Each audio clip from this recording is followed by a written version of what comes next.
It was the pill that revolutionized the way we live with pain. I'm as dependent on OxyContin as I am on my glasses to see. So out here. It was a revolution driven by a marketing campaign that targeted our doctors. People who are hurting are desperate because of the lack of anything else to offer them. We now spend more than $10 billion a year on treatment with narcotic pain pills. I went from spending probably 4 of 7 days in bed to being a mom again. And we're spending hundreds of millions more on the addictions that the pain pills cause. I think a huge cat has been let out of the bag, and I don't think it's going to be put back in.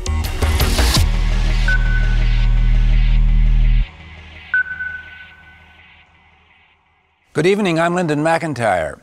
It's our hidden epidemic, pain. We're told that maybe 6 million Canadians suffer from it, more than 50 million Americans all the time. It costs us billions in lost productivity, all the pills we take to deaden it, and now the incalculable costs of a drug addiction epidemic. Tonight, the story of a marketing campaign that helped transform the way we think of pain, and the miraculous pain pill that turned out to be a medical time bomb.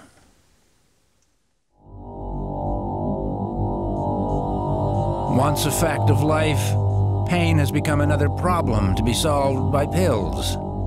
Simple pills for simple ailments. But for heavy-duty pain, a heavy-duty drug derived from opium, one the doctors call an opioid. OxyContin is the most dramatically successful of the so-called opioids. The company that developed it is Purdue Pharma, Inc.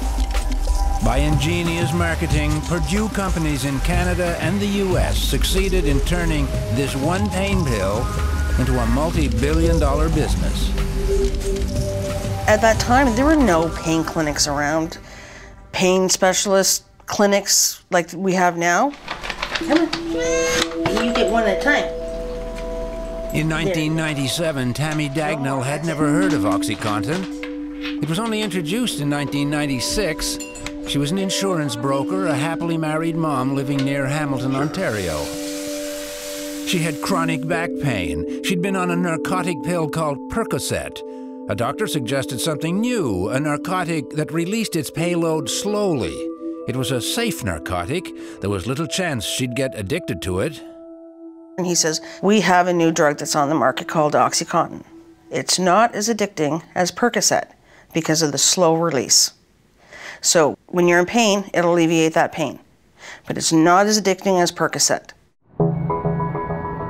Vancouver, 1997. Purdue showcased its new drug here at a conference on chronic pain.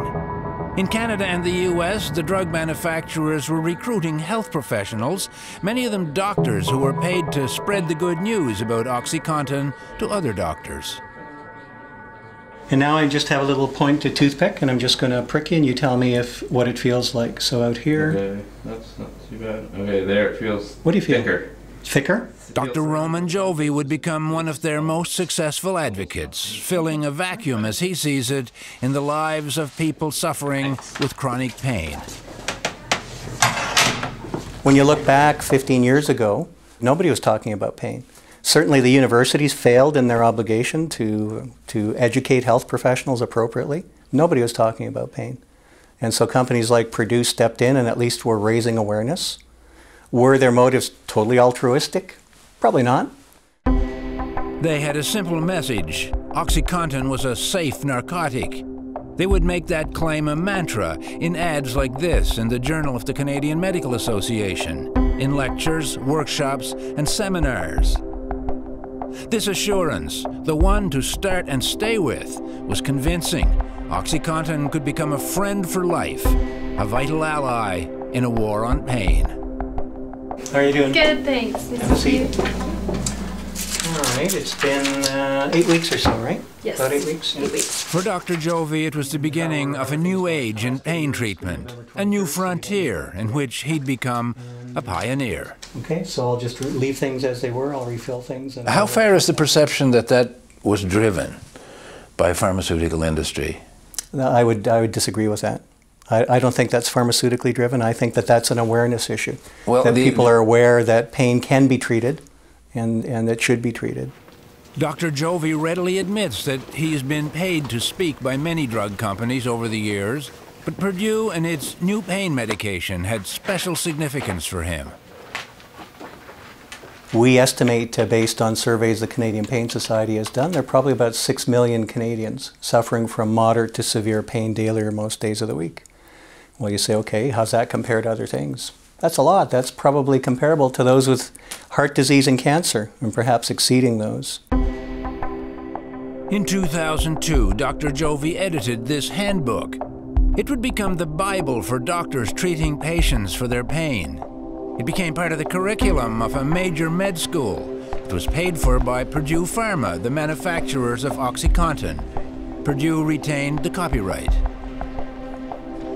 The manual has 17 chapters on pain treatment, including 8 by Dr. Jovi. 2 on acute pain and its treatment were contributed by the CBC's medical commentator, Dr. Brian Goldman. Dr. Goldman has also on occasion been paid by Purdue for talks on opioids and pain. He says he's recently modified his views, especially on OxyContin. But to skeptics, Dr. Jovi's manual was little more than advertising for the drug. So I'm going to give you a month prescription. Dr. Philip Berger, a pain specialist at St. Michael's Hospital in Toronto. How aggressive were they in the marketing of the... You can't get much better than getting in the classroom of medical students. Can't do much better. You know, they can hide under the moral cover of objective teaching. When in fact, the only motive any of these drug companies has, I'm not saying it's bad, is to make money. And you can only make money by selling more drugs. Dr. Henry Chapesky of London, Ontario was fairly typical. Blood pressure's perfect, 122 on 80. A few hours of teaching about pain in med school, very little know-how about treatment. Dr. Jovi's handbook was a godsend. Yes, it was a good thing, and we understood from the information received from the pharmaceutical representatives that it was, due to the nature of it being a slow-release medication, that it was less addictive, it was less chance of it being abused, and less chance of withdrawal reactions if you stop. So you started to prescribe it? Sure did. I'll just change her in the chair. Yep. People like Kim Westlake, suffering from chronic pain, suddenly had hope. Thanks to Purdue and true believers like her doctor. By 2011, Canada would rank second in the world for opioid prescriptions and second in the world for deaths from overdoses. But in the early days, it was all good news. Are you ready? I went from spending probably 4 of 7 days in bed, 24 hours a day, to being up and being a mom again. And you felt good? Felt great. It was a common reaction among pain sufferers all over North America, and it drove OxyContin sales to unprecedented heights. In the U.S., prescriptions for the drug went from 300,000 in 1996 to 7.1 million in 2001. There you go. Okay. Love you. You too. Tammy Dagnall, who lives near Hamilton, Ontario, was so impressed with her new medication, she spread the word to members of her family. It's working for me. So, of course, I'm going to tell my mom, there's a new drug on the market, it's not as addicting as Percocet. So then she got prescribed. So that's wonderful. I mean, it's a narcotic that's hardly addictive at all. Yep. That's like you've died and gone to heaven. Absolutely. Dr. Roman Jovi takes pride in the influence he's had on other doctors. Financial backing from the medication industry made little difference in what he thinks. What I've written about is what I practice. I'm at the forefront. I'm at the coalface. So I'm there week in and week out treating people. And what's in that book is what I believe. Go ahead, Mister. Go ahead, Chase. What do you got to do? Out there. When we come back, alarm bells ringing in America. And he said, this is going to be the worst drug that we've ever seen come into this county.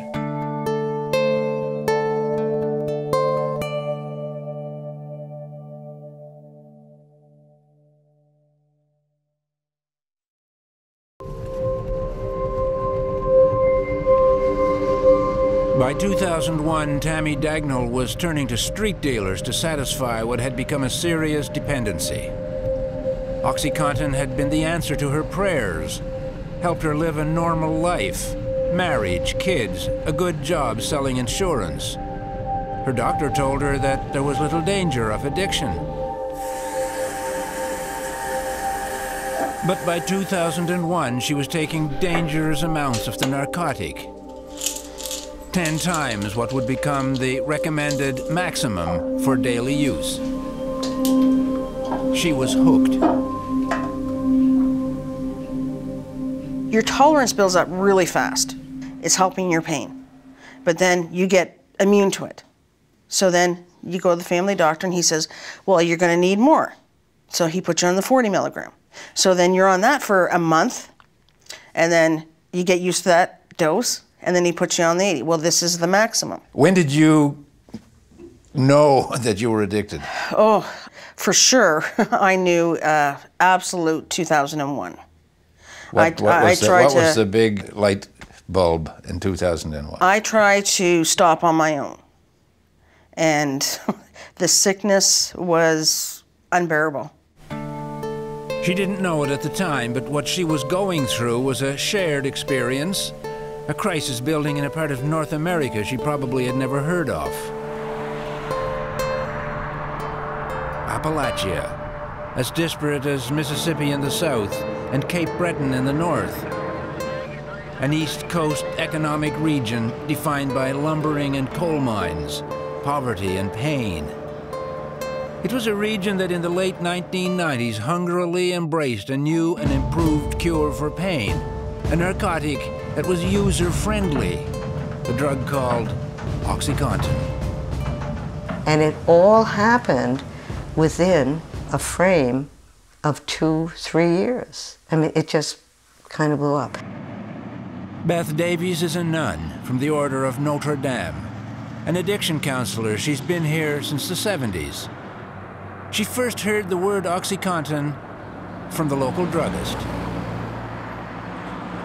And he said they're marketing it in such a way, telling us that this will be the best thing that we could ever use for pain, for patients, and it's non-addicting because it's a time-release drug, and we don't have to worry about addiction, and this is the best thing you could ever do, and we're really encouraging that.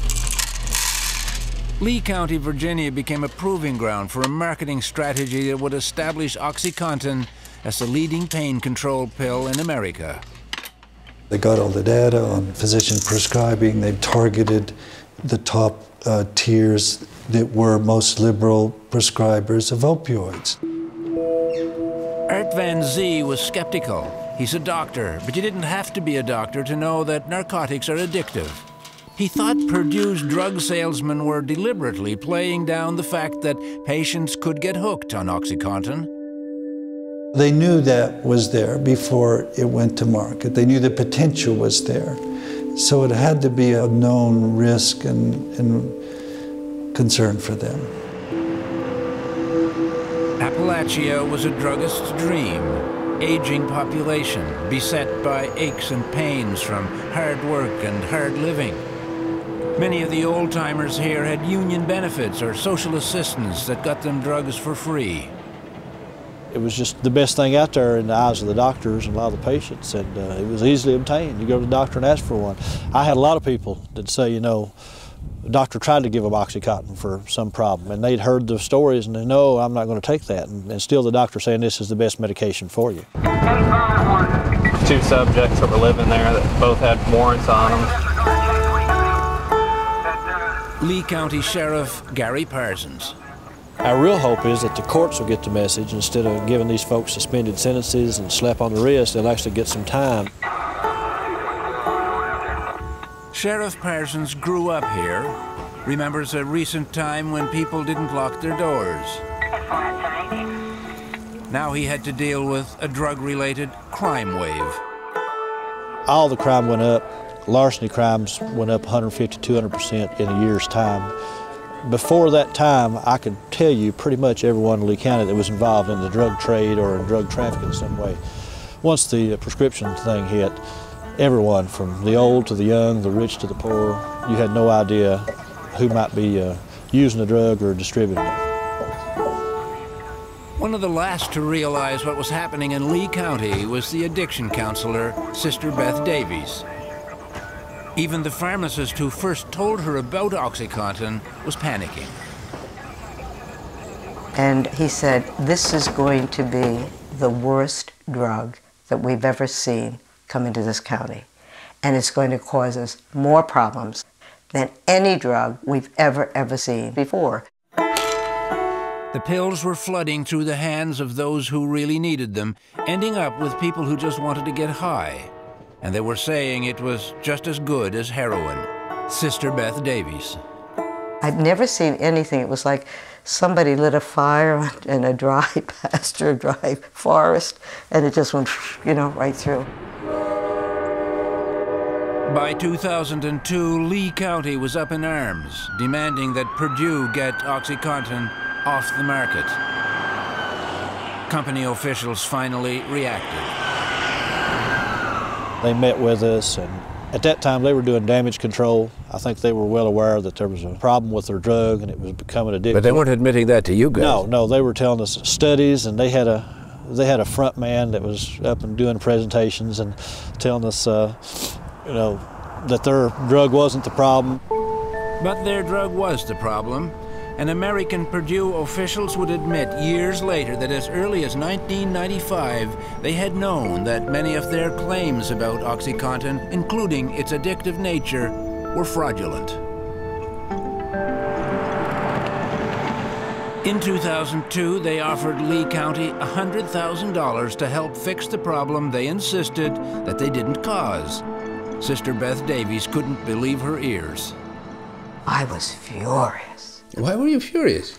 Why do you get furious if somebody's trying to give you a bag of money to... Bag of money for blood money, so that they would be able to go around and tell other people in other communities, look what we have done for Lee County. By 2002, the story of Lee County was becoming tragically familiar all along the ridge called Appalachia. South Carolina, rural Maine, Atlantic Canada. Doctors beset on one hand by people desperate for some relief from pain, and drug salesmen offering narcotic medication that would do the trick with hardly any risk. We're now witnessing the beginning of another painful epidemic, drug addiction. She's still using about 4 to 5. And no increase in that? No increase in that. And pain specialist Dr. Phil Berger of St. Michael's Hospital in Toronto. She breaks it. She breaks it. Yeah, she breaks it. It was a so-called perfect storm, a confluence of unbelievably aggressive marketing by the pharmaceutical industries which sell these drugs, the inadequacy of education to medical students and physicians in training, and the utter failure of regulatory bodies, the colleges of physicians and surgeons, to rein in their membership and provide proper oversight to how their members were prescribed medications. All three together produced this burst of widespread availability of very strong opioid or narcotic medications. I just had a undeniable spark in my eye. I personally think that I was beautiful in this picture. Not a care in the world. Tammy Dagnall didn't think twice when her doctor offered OxyContin for chronic back pain that started with a car accident. It worked. She passed the word on to others in her family. But it wasn't long before she realized she had a problem worse than pain. What was it that made you want to stop? I felt that it was interfering with work, marriage, and my kids. How? Mood swings. You would nod off because you were taking so much. How much? Well, at that time, you don't know what... I could take up to 30 80s a day. 30 80s? Yes. And still... I was a functioning professional until 2007 when my world came crashing down. I wrote an exam, an insurance broker's exam. That day I had cut it down. I was only on 1780s. And I passed it with flying colors. We're talking about more than 1,000 milligrams of OxyContin. Absolutely. And you wrote an exam. Yep. And passed. And passed. And felt great. Yep. He's been there through thick and thin.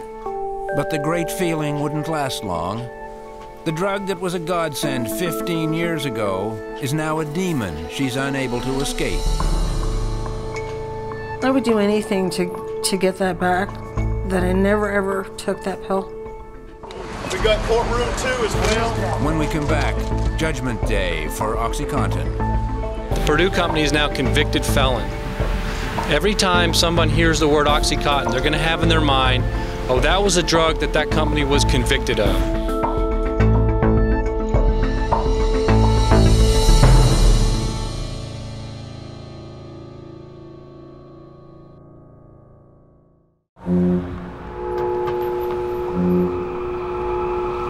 This was the downside of the hoopla over OxyContin. The much-publicized narcotic payload was too tempting to be left alone by drug abusers. Here we go. I'm going to water on it. There were widespread reports that addicts had learned to crack narcotic pills like OxyContin to get the full effect in minutes instead of over hours. All I can explain it in one word: bliss. On Vancouver's downtown east side, addicts were onto it by 1998. It's already starting to hit me.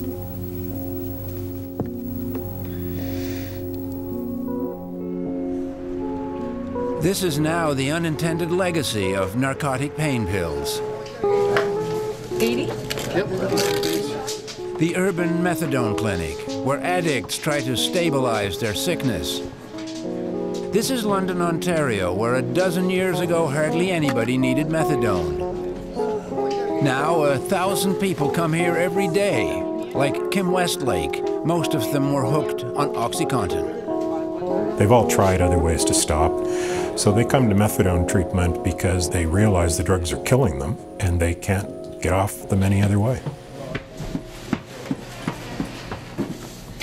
Tanya. Dr. John Craven is a psychiatrist who runs this clinic full-time. Downstairs, he dispenses methadone.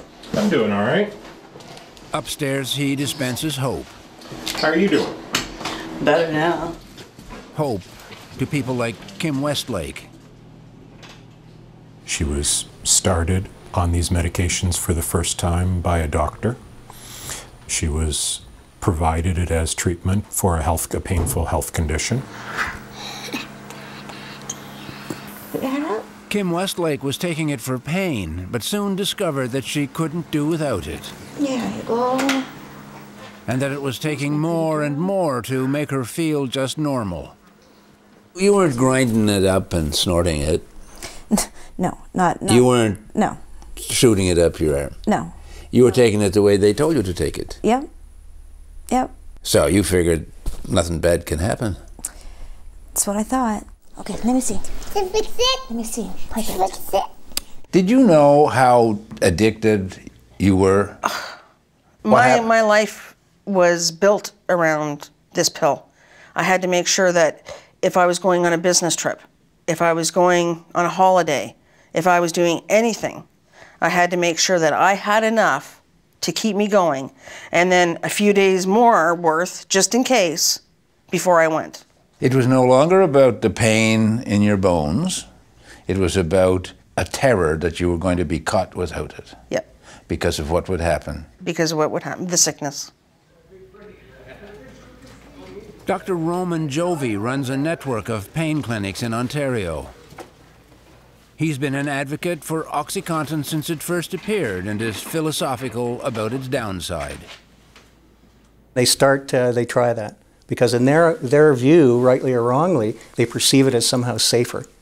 Somehow safer because it comes out of the rightly or wrongly because they've been told that. Well, rightly or wrongly because their parents have been taking it and they say nothing's happened to them, so I guess and their it's parents okay are taking it because they've been told by doctors and they've been told by a large company that the risk of taking this stuff is minimal and the potential benefits are unlimited. Well, unlimited is a bit strong. Well, I mean, it is, especially people who are suffering pain. You throw out some hope and it suddenly becomes magnified in their minds. Well, people who are hurting are desperate because of the lack of anything else to offer them. So, I mean, I wish we could develop a treatment on the pharmacologic side that didn't have the addictive properties but was also very potent analgesic. Unfortunately, we can't separate those out just yet. We're working on it. But for his patients like Marty Whitaker, potential benefits are good enough, regardless of the risks. Nice to see you. Have a seat. Thanks. How have you been? I'm still fighting this high pain phase. I'm averaging around 8.5 spikes to 9. 12 years ago, Marty had a fairly normal life, married with 2 kids. Then a water skiing accident changed everything. All right, so just, I'll see you in 8 weeks as usual. Already. A shattered spine, excruciating pain. She discovered Dr. Jovi and OxyContin and has been on the medication ever since. I'm as dependent on OxyContin as I am on my glasses to see. I'm habituated to the medication. I'm not addicted. While ever pain exists in a body, addiction, physical addiction, is impossible. I've been taught. For Marty Whitaker, dependency is just the price she pays for her mobility. It's not the same as addiction, a delicate distinction that she entrusts to her pain specialist. Okay, bye-bye. Bye-bye. Dr. Roman Jovi. I have a sixth sense about people. I try to, through interviewing them, get some sense of their character and get some sense about, well, is this 9 out of 10, sort of 9 out of 10, or is there emotional pain behind it, and does that need attention? So that's the challenge of assessing patients. But doctors in a busy general practice would have little time or training for assessing the complex ailments of a patient like Kim Westlake. Many had little choice but to rely on the reassurance of a salesman that OxyContin was the most effective and the safest pill available. The doctor that was handing this stuff out, how do we explain his willingness to give you lethal amounts of this drug? As much as I'd like to blame him, honestly, I believe he just hated to see people suffer. I think he was also a bit of a coward in that he was afraid of my reaction if he said no. By 2001, in Lee County, Virginia, people were complaining loudly that the salesman had been grossly understating the dangers of addiction and exaggerating the benefits of opiates. That year alone, Purdue, US spent $200 million to market and promote just OxyContin. Sales of OxyContin soared. By the middle of the decade, the drug was earning Purdue Pharma over $1 billion a year. Dr. Art Van Zee. This is like a Yellowstone fire where there are a bunch of people on the north side with squirt guns trying to put the fire out, and in the backside they're dropping napalm on the backside of the fire. In 2002, he went to Washington and complained to a congressional committee about the hard sell tactics, about salesmen getting rich on bonuses, overstating claims for benefits, and understating risks. When you could take a second-year medical student and have him read those, and he could realize that they didn't have anything to do with what the real risk of iatrogenic addiction was for using opioids for chronic non-cancer pain. It was not factual. It hardly mattered. The critics were being drowned out by a massive lobbying campaign. It would be 2007 before the accumulated outrage in places like Lee County finally struck home. Federal prosecutors in Virginia laid criminal charges, accusing Purdue and 3 top officers of lying in their marketing. The trial in Abingdon, Virginia attracted national attention. We got courtroom 2 as well for overflow. But few people were more gratified than the addiction counselor, Sister Beth Davies. Many of those who had lost children had lost family members, were able to go before the judge and tell their story in front of the officials from Purdue. My grandson at 6 years old came home and found her dead in her bed. And I will never forgive Howard Udell, Michael Friedman, or Paul Goldenheim for that. They are murderers. In the end, the company was fined $600 million, while 3 top company officials would be told to pay $35 million for what the judge called a campaign of deliberate deception. The Purdue company is now convicted felon. Every time someone hears the word OxyContin, they're going to have in their mind, oh, that was a drug that that company was convicted of. The Abingdon criminal convictions were a moral victory for the activists who had watched the addiction tragedy unfold for most of 10 years. They were a setback for the company executives who had stonewalled them for much of that time. But by 2007, those fraudulent claims and marketing strategies so scathingly denounced in court had firmly established narcotics as a key part of a vast pain management industry. If 2007 was a bad year for Purdue, it was a disaster for Tammy Dagnall, who had staked her life on Purdue's assurance that OxyContin was low risk for addiction. By then, she just couldn't get enough of it. She had a good job as an insurance broker, but was spending all her income on the drug, blew her retirement savings, then her husband's savings, then became a thief.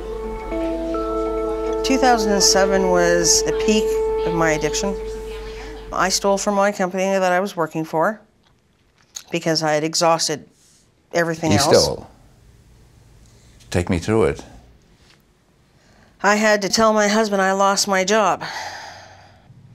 I have a police officer that's standing in the front door, and he says to me, he says, if you don't tell him, I'm going to tell him. I'll give you 3 days to tell him. Police officer left, I took him out back, and I told him what I did. And it shocked the hell out of him. When we come back, the price we pay for the pain of opiate addiction. You're not a believer anymore. I'm not a believer anymore.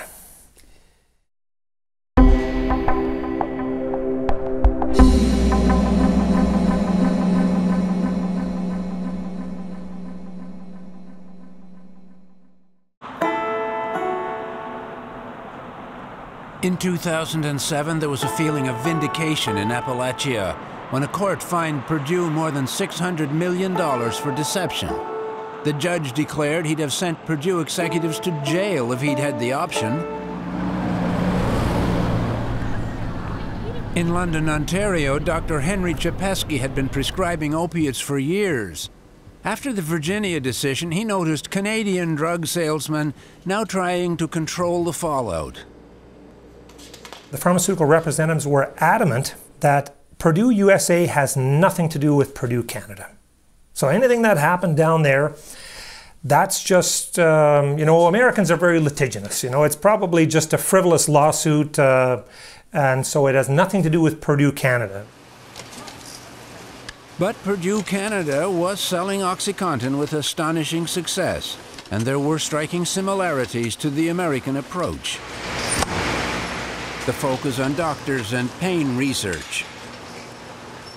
In 2006, Purdue donated $200,000 to a new pain clinic, which is associated with the med school here at Western University in London.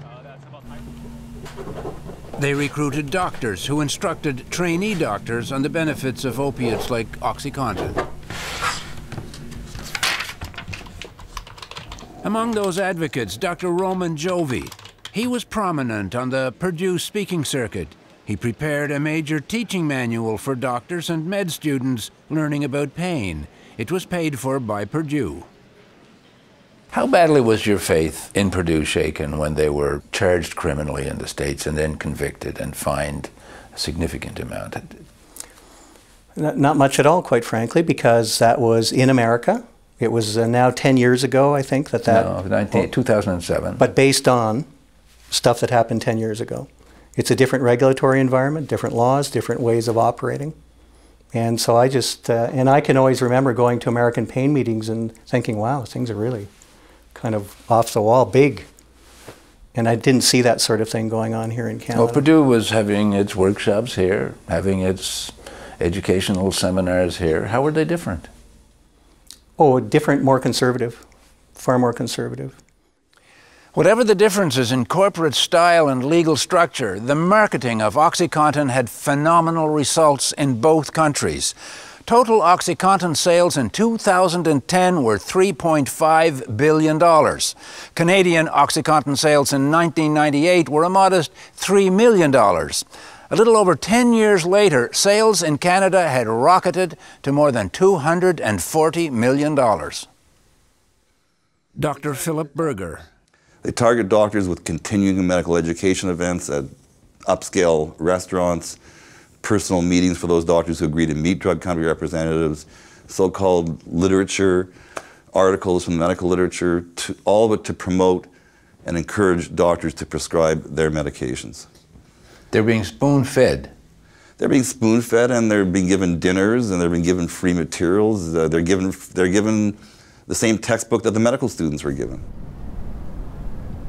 Recently, the University of Toronto dropped Dr. Jovi's textbook on pain management from its medical school curriculum after complaints that it was biased toward the use of opioids. The University of Toronto has pulled your book. They have. I think that you've been more or less instructed to back away from what was perceived in there as a company line. What does that say about what you've been doing over the last 10 years? It says that the University of Toronto basically didn't have the courage to stand up to some outside bullies. Because they were doctors. The outside voices were doctors. But not involved in pain management, not knowing anything about pain management, frankly. And that book was reviewed internally by someone on the faculty who said, you know what, it's a good book. Too bad that Purdue's name is on it. One of the bullies was Dr. Philip Berger, a pain specialist at Toronto's St. Mike's Hospital. Any fever or anything like that? There may well be parts of the book that are useful. There are also parts of the book that promote incorrect information on which doctors rely, de-emphasizing, diminishing the addictive potential of long-acting opioids. Critics of Dr. Jovi's handbook singled out this claim that OxyContin is less powerful than morphine, when in fact it can be twice as strong. They also criticize what could be interpreted as encouragement for overuse of OxyContin. So, Sam, you feeling well otherwise? Yes. And, for Dr. Henry Chapesky, who runs a busy practice in London, Ontario, stark evidence of the harm that opiates can cause persuaded him to stop prescribing them. He now makes it clear that anyone who wants narcotic medication should go somewhere else. You're not a believer anymore. I'm not a believer anymore. After learning about what happened with OxyContin in the States with the judgment in Virginia against Purdue, that's when I started to realize I have to change my practice for my patients. There's evidence of a new caution in the med schools and the doctor's offices, but there has clearly been a revolutionary change in how we use narcotics to manage pain. After 17 years, OxyContin has been replaced by what Purdue promises will be a safer substitute. But there are already powerful new narcotic drugs in the pipeline from other companies, drugs potentially as easy to abuse as OxyContin. Kim. London, Ontario addiction counselor, Dr. John Craven. Hello. I think a huge cat has been let out of the bag. How are you doing today? Pretty good. And I don't think it's going to be put back in. And I think there's a lot of interest, including people with chronic pain who don't feel it should be put back in. How fair is it to accuse you, Purdue, the whole educational process of having deliberately overstated the potential of the drugs and understated the risks inherent in taking these drugs? It depends on your perspective. So if you're somebody working in an addiction treatment program and all you see are people coming in addicted to opiates, you'll say, oh my God, these are awful. All they do is addict people. Are you accepting some responsibility as a member of the medical profession? Well, certainly the medical profession bears some responsibility, but I would put to you, how far should we as a society go to protect you from poor decisions and poor behavior? But where does the responsibility end up there? Poor decisions, poor behavior, criminal marketing behavior by American drug manufacturers. In the end, it all comes down to this: collateral damage. In Ontario alone this year, 36,000 people getting by on methadone at a cost to taxpayers of $200 million. A 600% increase since OxyContin hit the drugstores and the streets.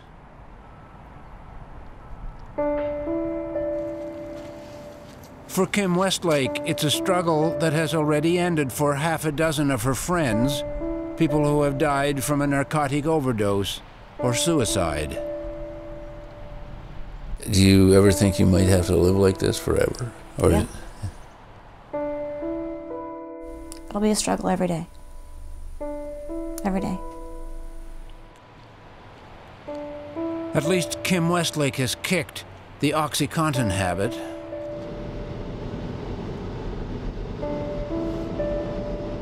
Tammy Dagnall is still stuck with the drug she started 15 years ago. Every day a choice between the drug dependency she hates and the chronic pain she cannot stand.